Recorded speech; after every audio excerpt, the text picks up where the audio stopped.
Really, the goal is just to use our stories to bring veterinary medicine to life for the pet caretakers of the world. And we're doing it because we believe that educating these caretakers is the most powerful thing that we can do to improve the life quality of all of the pets that we love. Cool. Here we are. Hello. Welcome back. Oh, yes. Hello. Welcome back. Vet Tales, Dr. Natalie Keith. And Dr. Kaitlyn Gregg. And we're both already laughing. Yes. It's going to be a good session, I think. I think so, too. We're flying by the seat of our pantalones. Yep. So today we're going to talk about prescription diets as a whole. Like we've talked about some prescription diets, like when we talked about diabetes or when we talked about food allergies, but we're just going to go kind of neck deep in opportunities that exist through managing conditions via the diet. Yeah. So what do you want to do first? You just want to go in order of our... Yeah, let's go in order. Okay. So I think we should start with the urinary diet, which is probably going to be more common for cats, maybe. Yeah. And small dogs. Yeah, It just depends. I feel like I see more stones in dogs. Very true. true. Oh my God, the dog you have right now. Yes. If you guys Yes. see, if you're at all ever on Facebook, Northside's Facebook page, Northside Veterinary Hospital, Shawnee, Oklahoma, our Facebook page, Monday, we posted images of Dr. Gregg's patient. Yeah, it was poor girl. She had 5 urinary bladder stones, and we've sent them off, so I couldn't tell you what their composition is yet, but they were massive. Like the size of a chicken egg. yes, if not bigger. It's some not of bigger. them. Yeah, I mean, I've never seen anything. Like, I've seen dogs with way more stones. Right. I also have. I saw a dachshund one time, very similar situation. Her urinary bladder was just filled to the point where she could barely hold any pee because there were so much stones. Yeah. But it was just a lot of little ones. Yeah. This one was just 5 very, very large stones. It was pretty impressive. I mean, yeah, and they're really smooth. Yep. I mean, it looks like they've been through a rock tumbler. Literally, because they were so close together, they had smoothed each other out. There's indentations from one stone into the other. Flicking into the other. Yeah, It's like it was almost like a little puzzle. Yep. Yeah, that's what I said. Great minds. So I see way more stones of the dogs when the cats get the urinary blockage. Yeah, and they'll get that cystitis that maybe doesn't have a stone, but they've got the fibrin clots or just the chronic straining to urinate, inflammation of the bladders that they're having. Too. Yes, exactly. The stress cystitis. Maybe we've done an episode on like stress cystitis. Yeah. And like fluted. Yeah. I think we did. Feline lower urinary tract disease. I think I have an episode on that. I'll go back and look. If not, we'll touch it back. But But the urinary diet is maybe one of my favorite diets in the sense that I do believe it is like a prescription that resolves an issue. It's not just this is friendly for this condition. This is like, I can fix your problem. Yep, because a lot of them, it'll dissolve with stones. Yeah, it changes the urine pH. So what I tell owners, I'm going to talk about this food because it's the only one I know anything about. Kaitlyn, that's fine. You're going to take it from here. I got this one. Let me tag me in, coach. So I tell owners all the time, it's nothing wrong with what you're feeding your dog. No. It's that this food is specifically designed to change the pH of the bladder to make it an unconducive area. Unconducive. I don't know. Yeah. Non-conducive. So one of these days, somebody's going to start fat. I know. They're going to start saying that. And I'll be like, we had that coming. Grammar. It's not at all conducive for. My English teachers, I do apologize. Yes. I do. We're doing a poor job of describing this condition. That's what our English teacher was always like, it's not poor, it's poor. Poor. I was like, I'm not saying that. I'm not saying it. I don't blame you. I don't blame you. Anyways. Yes. So it makes it an environment in which crystals cannot really exist well enough to congregate and turn into stones. It dissolves them. In most cases. It's not like urate stones is not going to, it's a whole different beast. Absolutely. Yeah. It won't dissolve those, but it will prevent them from forming. So that's something that's helpful. And one thing to kind of mention too, that's kind of a side note. So a lot of the diets we're going to talk about, they're going to have something called SO index. Yeah. Which is going to kind of play back into what we're talking about right now. It helps prevent formation of crystals. It does not dissolve. The SO index alone does not dissolve. It just helps prevent. Yeah. I think the S is like struvite.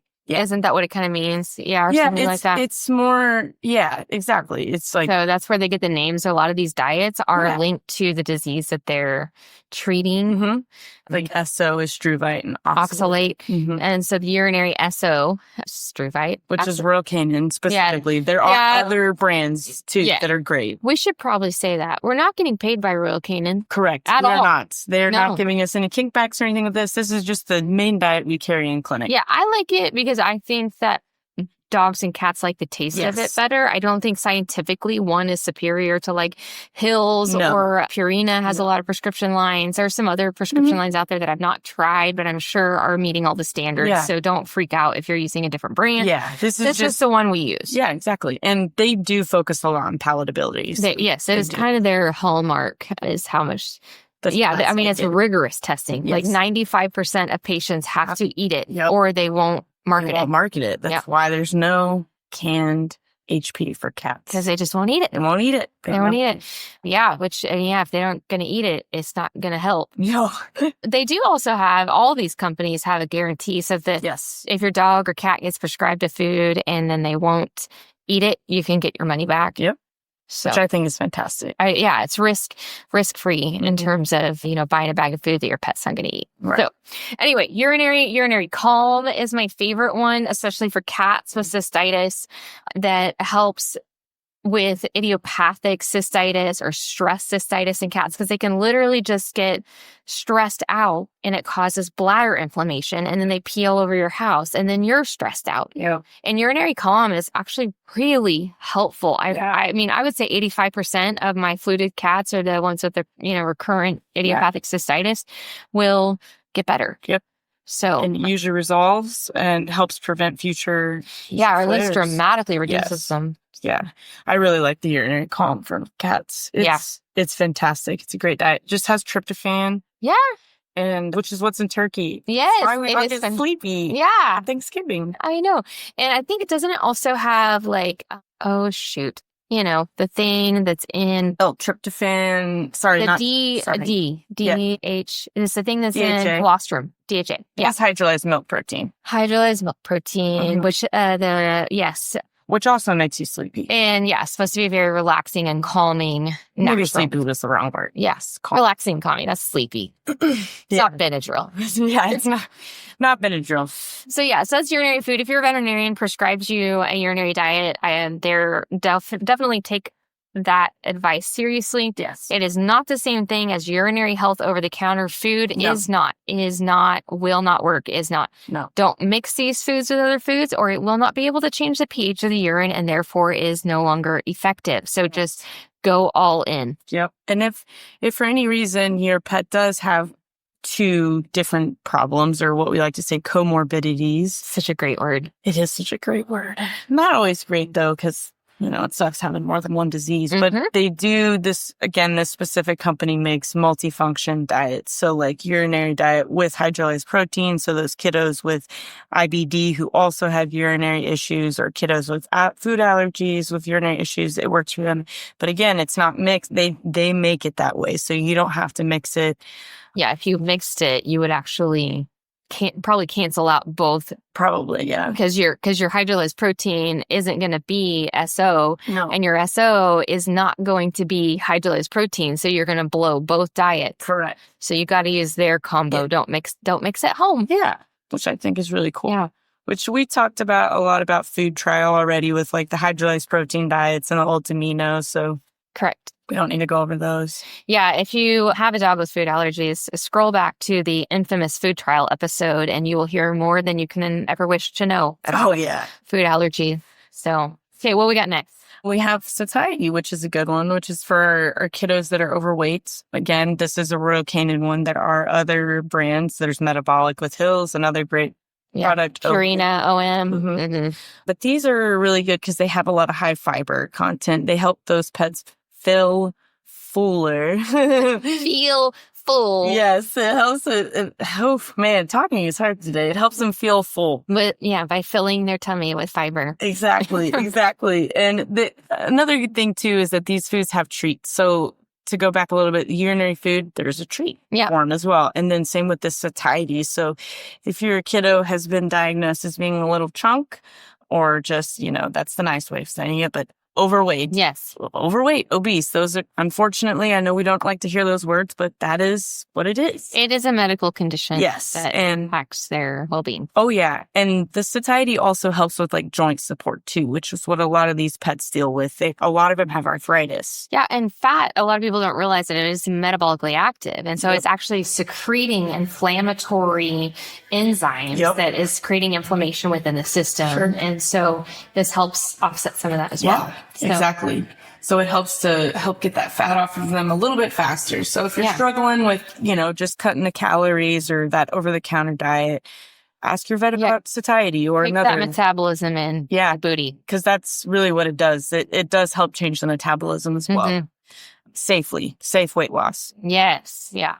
Our next big one's going to be our GI foods. Love the GI food. The GI food. I'm sure a lot of people, anyone who has had a cat or a dog with vomiting or diarrhea, the GI food is bread and butter, honestly. It's every internal medicine specialist drink. Yeah, it is. Because the biggest reason is it's so easy for them to digest. Yep. So easy. Chicken noodle soup for the dog tummy. Literally. That's the best way to describe it. Yeah. Is chicken noodle soup. I never thought about that. Yeah, it's just easy to digest. And then my favorite's the low fat. Yes. Which is not the same thing as low calorie. Correct. So they're not going to lose weight on these. No. It's not the goal. It's not like I always tell my clients, I'm like, look, Jolly Ranchers are low fat. It's not diet food. Right. There's 0 calorie, 0 fat grams in hot tamales, which are my favorite road trip candy. I love those. FYI. A little zing when you're trying to burns in the back of your tongue. I knew we were sisters, just separated. Exactly. Not by birth. Intertwined at the soul. So anyway, not low calorie, but the low fat helps the pancreas heal. The dog body really struggles to metabolize fat. Yes. Really all of our bodies do, but especially our canines, it takes a lot of work to get a fat molecule. Because it's a big molecule. It is. And you have to and it's like, obviously, like we all know, oil and water don't mix. So you have to coat the entire fat molecule with these little things that allow it to be absorbed through the water portion of the GI tract to get it into where it needs to be. So it's work. Yep. Yeah. And so taking the fat out of that is less inflammatory for the dog's pancreas. It doesn't have to work as hard. So any of those types of GI diseases. Pancreatitis. Yes. Especially pancreatitis. Yep. Even if it's immune-mediated pancreatitis, taking the fat out of the diet will help the pancreas heal regardless of the cause of the pancreatitis. Yep. So. And it's a well-balanced diet. So, a lot of times we may tell you to, feed some boiled chicken and rice or something. The cool thing about this is it's similar, but it's actually a well-balanced diet. So if you only feed it safely every day, not just for 3 days, whereas like chicken and rice, that's not balanced. You don't want to have vitamin, mineral deficiency. Exactly. That's an excellent point. Mm-hmm. There's also the fiber response for those kiddos who may struggle with constipation issues. It helps to bulk up that stool. Works great for our Manx kitties, especially those that struggle with pooping. Yeah, the tailless cat dilemma. Yes. With chronic constipation. And so keeping those stools softer and just the fiber helps it all pass. It helps lubricate it too. It does. Like, do they put...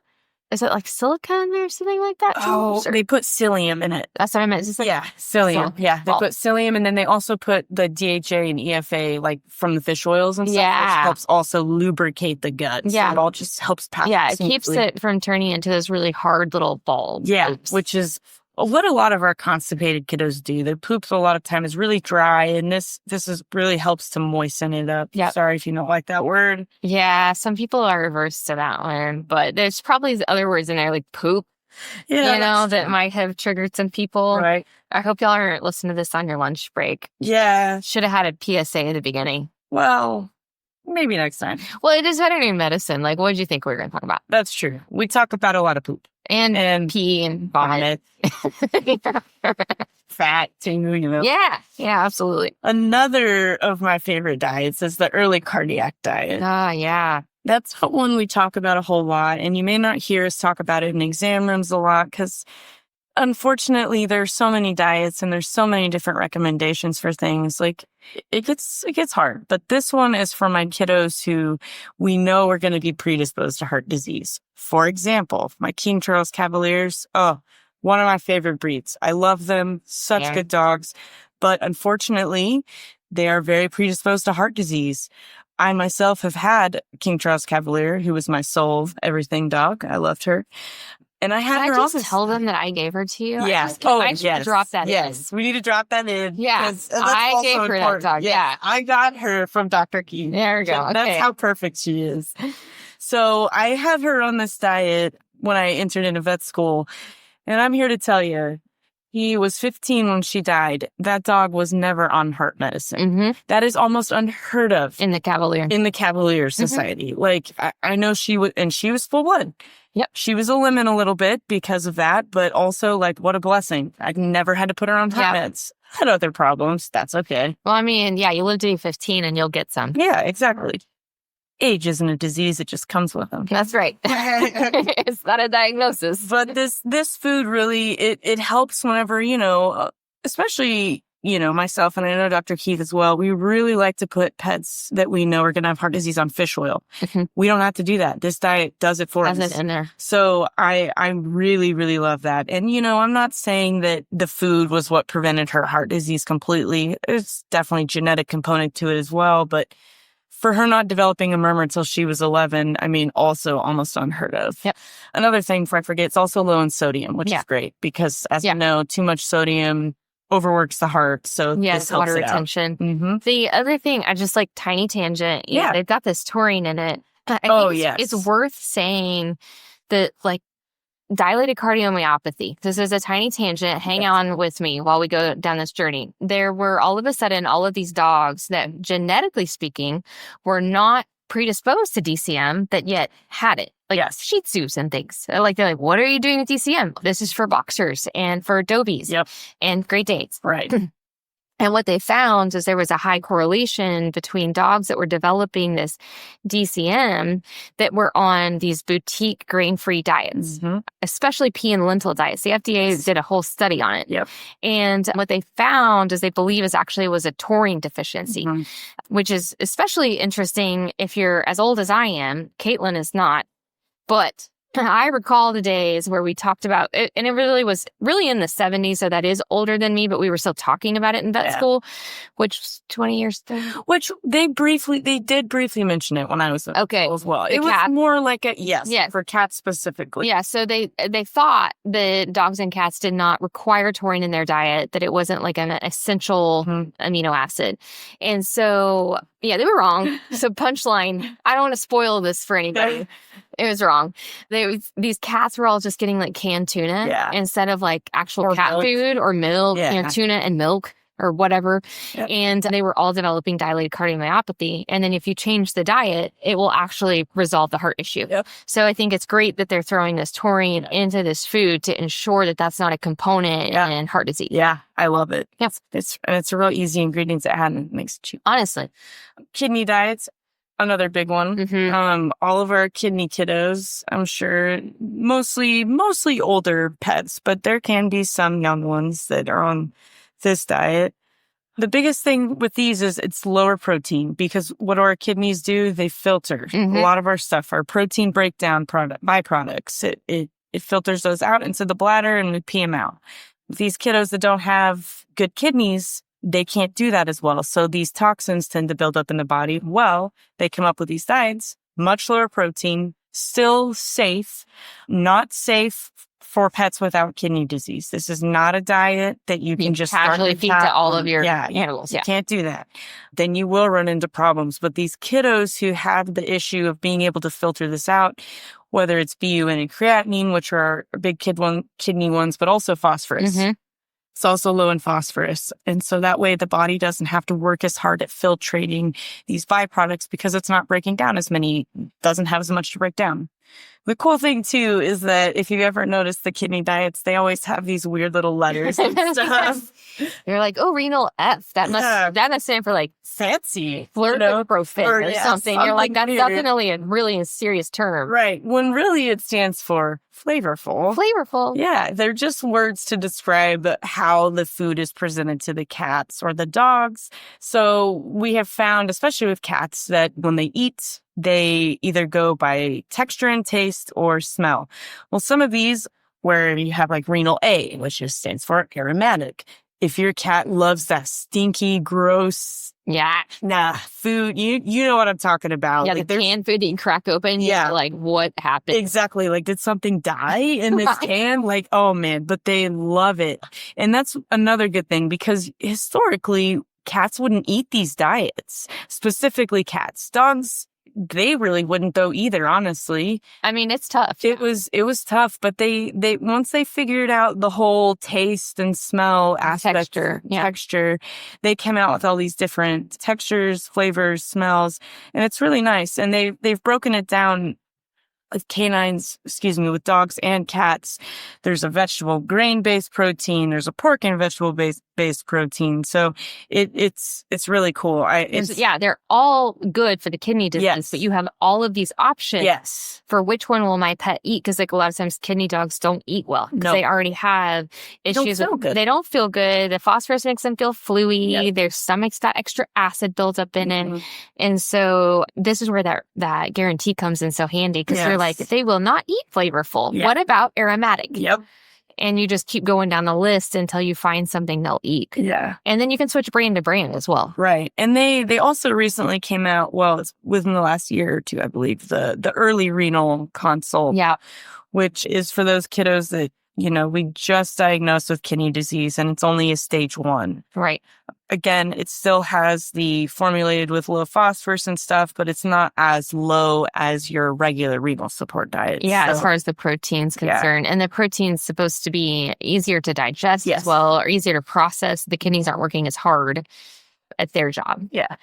Also, it's good to note that a lot of these foods, I did forget to mention, especially the kidney ones, though, it has a lot of antioxidants in it too, which helps with just cellular health and tissue health in general, which whenever we have those diseased tissues, like this helps with. All of these cell breakdown byproducts and stuff is helping to, helps get down. Yeah. And it helps slow oxidation of cells. So which is super helpful. Yes. Excellent point. Like another little thing about kidney disease. If you're trying to supplement your pet's diet because you're having a hard time getting them to eat it and you're doing like toppers on the food, don't do a chicken breast. Correct. Do like sweet potato. Yes. Or something like that. Because you don't want to waste your money on a low protein diet. And then give them a giant chunk of straight protein. Yes, that would be, I get it. You want your pet to eat, but let's try like a sweet potato, like you said, green beans. Yeah. Bread? Carrots, bread even, yes. Yeah, I'll take it. I never tell a kidney dog to not eat bread. I know, because a lot of times, unfortunately,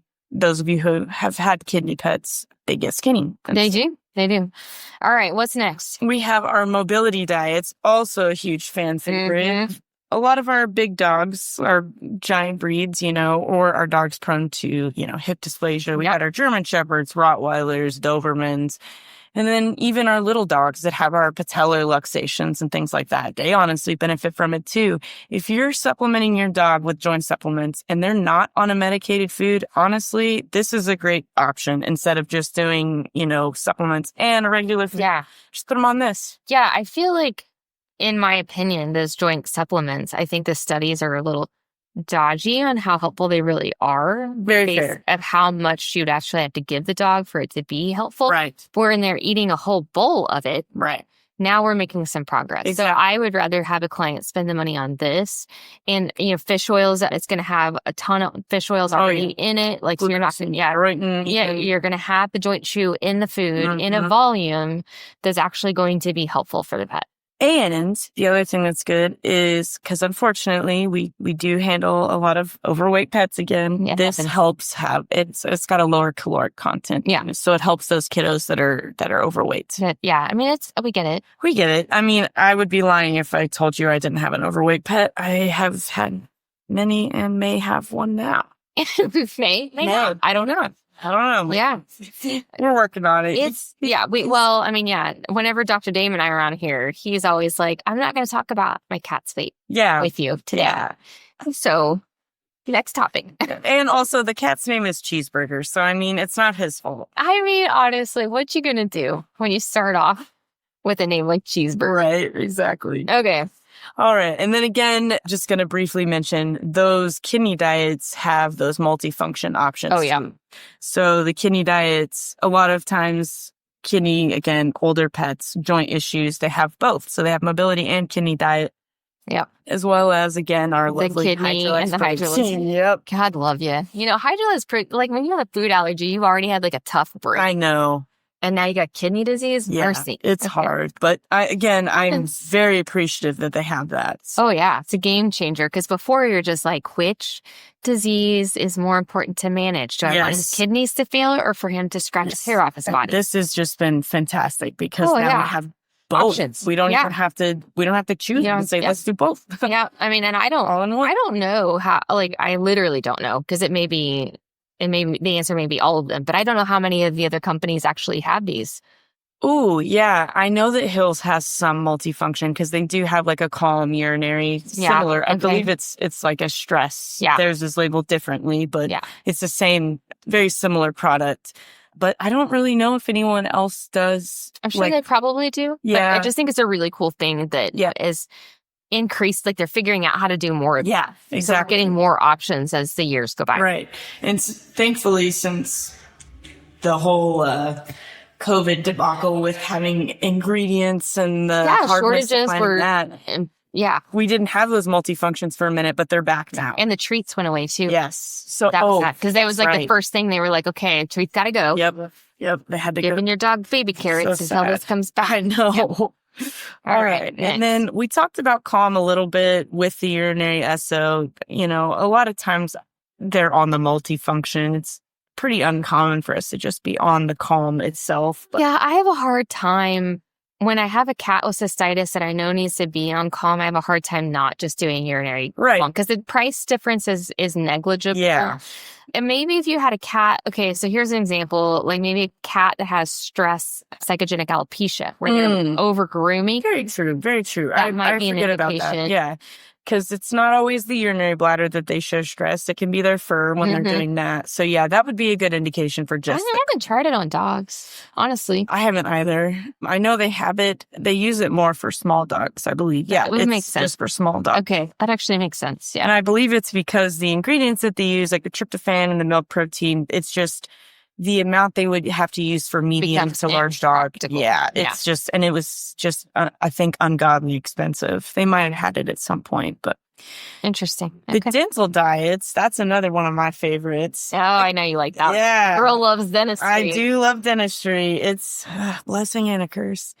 But it's, again, you may not hear us talk about this a lot because it's not that it's new. It's just we don't always think about these options because most people, they don't really want to buy new food. They want to stick with the old and tried and true. But these foods are really good, especially if you have small dogs with the predisposition of having horrific dental disease or even cats. Again, there is medium, large dog variation, but these foods, they're made to be bigger. So they are bigger kibbles and they are appropriately sized for these small dogs and these cats. It's supposed to be big that they have to chew them. Exactly. Because what it basically does is it takes the place of using a toothbrush. So they have these giant pieces of food in their mouth. Just think about it like when we were kids. And, we just get excited maybe about some chips. And maybe we wouldn't take a bite. We just shove them all in our mouth. Right. That's kind of like what this is. It's like just that mouthful. Putting a bigger bite in there and it's just all moving around and grinding on those teeth. And it has this kind of interesting fibery texture to it. And those little fibers are like toothbrush bristles. Yep. It also has, for the small dog, the calcium and phosphorus. Yes. As well as the urine. So it has the prevention of the urinary stones in the small one. So I knew that there was a different one about it, but I couldn't remember. I had to look at my notes for a second. But I mean, there's so much. There's so many I don't even know how many SKUs there are. Yeah. But it's got to be. Oh, yeah. I think it's hundreds for sure. Exactly. So many. I would be overwhelmed. Yeah. A little bit. But the other thing that's cool is the cat dental diet, because cats, as we talked about in a previous episode, they can deal with stomatitis or, severe gingivitis. The cat dental diet has fish oil in it as a natural anti-inflammatory, and they actually have seen that it is super beneficial in those cats with gingivitis. Yeah, that makes total sense, actually. I never really thought about it. Because a lot of that is like an autoimmune inflammatory process. So if you can settle all that down. Yeah. Brilliant. Yeah, I know. So it's really awesome. I really like those dental diets. And if we're all being honest here, it's hard to brush your dog's teeth. And I've tried to brush my cat's teeth. Max is 13 and I brushed his teeth at least twice in his lifetime. Yeah. We made a video one time about how to brush the teeth. And then we did it again a couple years later. Yeah. So he's had his teeth brushed twice. Yeah. Granted, he's had many dentals. Yes. Because guess how often. So I'm not judging. Yeah, twice a day. At least once for dogs and cats. But I like those oral wipes, those little MaxiGuard wipes, and I feel like they're a little more realistic than a toothbrush. And if I tell owners, if you could just do it a few times a week, exactly, you could change the strive for every day, but don't beat yourself up. Yeah, because in my defense, my dog's big. Yeah, if you have a little dog like a Yorkie or a Maltese, it could be a dachshund. Oh, hey, they love to get babies. I know they love to get dental disease, and those wipes can be a game changer. Oh yeah. They're really awesome. Same with the water additives. And one of the things to note is that we do recommend the veterinary oral health care seal on any product that you use for dentistry, because they actually work. Veterinarians have sat down and said okay, what works? What criteria? Studied the results. And these things actually help prevent dental disease from happening. So there's so much out there that's just being mass marketed to the public. They're like, it's great for your dog's teeth. Yeah. And it's not. And it's 75,000 calories. Yes. And now you have a chubby dog with bad teeth. Yes. Which another cool thing is that the small dog has the fibers to help with the digestive health, so they don't get us fat usually with the dental food. So that's also helpful. Yay, it's a double win. We can't help it. We like food. We think sometimes food is love. So we just got to be careful. Yeah. I mean, and it's for those of you who do people food, I'm actually very supportive of human food for dogs. Same. Yeah. Anything we should be eating. Yes. Your dog could probably eat with very few exceptions. Obviously garlic and onions, macadamia nuts is weird. Yeah. Can't do those. Yeah. Chocolate, obviously we know, but raisins. Grapes and raisins. Randomly terrifying. Yeah. But most fruits and vegetables and whole meats are great. Yes. And I mean, honestly, I would home cook for my dogs if I had the time. I truly would. Yeah. But if you go that route, this podcast episode isn't to say that we only think the veterinary diets are the only way to go, the prescription diets. Yeah. That's not what this is about. More just informational for you guys. But home cooking is great. And if you want to do that, give us a call. It's probably on a couple other episodes somewhere, but the balanceit.com, it's a website. You just go to, literally it's balanceit.com, and they give you a tutorial on how to home cook, and then they provide supplements for what you're deficient in as far as vitamins and minerals or whatever. So it's a multivitamin plus a whole cooked food. Yeah. It's great. Yeah. And they updated the website too. So it is way more user-friendly than it used to be. Good. Because it used to be kind of tricky to figure out how to get to the page to actually create your recipe and so forth. So, but it's cool. Really great research. They can give you different recipe options too. And if your pet has any of these issues, joint issues or kidney disease, we didn't talk about diabetes, but that's another one. Oh yeah. They also have that capability to help you change the diet to fit the needs of your pet. So you can home cook for most of these conditions. I think the one exception would probably be the urinary diet. Yes, that one might be a little challenging. Yeah, because of you're needing that pH. Yes. Because it can be difficult to mimic in a home diet. Right. But you can mimic the benefits of all these diets via home cooking. It just takes some research and work. Yeah. So, which I commend anyone who's got that kind of time. I know, right? So anyway, all right, cool. That's it. Anything else you want to say about food? Nutrition, we don't always think about it, but it is like a huge cornerstone of our our pet and patient health. Yeah. So, if you think your pet might be struggling with just even little things, and technically it's not little, but watch out. There might be a food to help. Yeah, absolutely. Yeah, diet is key. Mm-hmm. All right. Thanks for joining us. Yes. We'll talk about mushroom supplements. Yes. Next time I get together with Dr. Gregg. Yes. That's what we're going to talk about. Let's get excited. We're going to talk about the immune system and how we can help it out with mushrooms. Yeah. Not the bad ones. Not the bad ones. Lion's mane, turkey tail, red reishi. We'll get to it. We'll get there. Have a good one. Stay tuned. Bye-bye. Bye.